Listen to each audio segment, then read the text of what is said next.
Hey everyone, welcome back to our New Testament challenge. Today we're here in 2 Corinthians chapter 1. We're starting a new book today. So as I've done for all the other books that we've studied, I'm going to give you just a brief overview of what we're looking at, and then we're going to dive in and look at chapter 1. So, 2 Corinthians. Well, if you haven't been following along, we just did 1 Corinthians. But so 2 Corinthians, following 1 Corinthians in how we have put it in the Bible.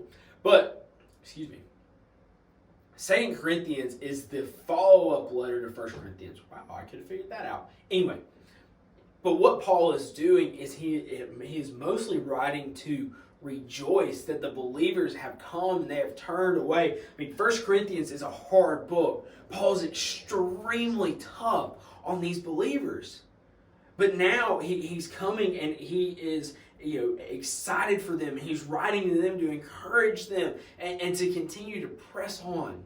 So let's look at verse 12. It says, "Indeed, this is our boast. The testimony of our conscience is that we have conducted ourselves in the world, and especially toward you, with godly sincerity and purity, not by human wisdom, but by God's grace. For we are writing nothing to you other than what you can read and also understand. I hope you will understand completely." So we looked at verses 12 and 13. And so what I love about this is, this is Paul's introduction paragraph. Paul is, just starting writing to the church in Corinth for the second time. And he starts out, "Indeed, this is our boast. The testimony of our conscience, that what we proclaim, what has been laid on our heart, is that we have conducted ourselves in the world, and especially towards you, with godly sincerity and purity, not by human wisdom, but by God's grace."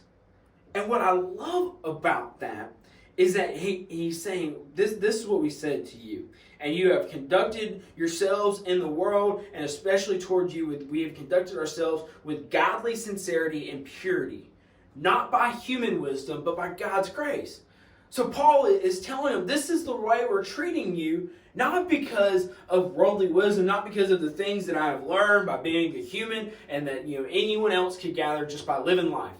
No, I have gathered these things and I've acted on them by God's grace, because of his wisdom. But Paul is acting out of the Spirit. And he's clear and he knows that. And he's pressing on and he's telling these people this for a reason. He's telling them with a clear conscience the message that God has laid on their heart. And this is the thing, this is what I want you to see, is that there are times that God lays messages on our heart. And we have to be the ones to act on them or not act on them. That is our choice, is whether or not we're going to act or not act on them. And there are still people that I knew I was supposed to share the gospel with. And they can still eat at me that, why did I not share the gospel with them? Why?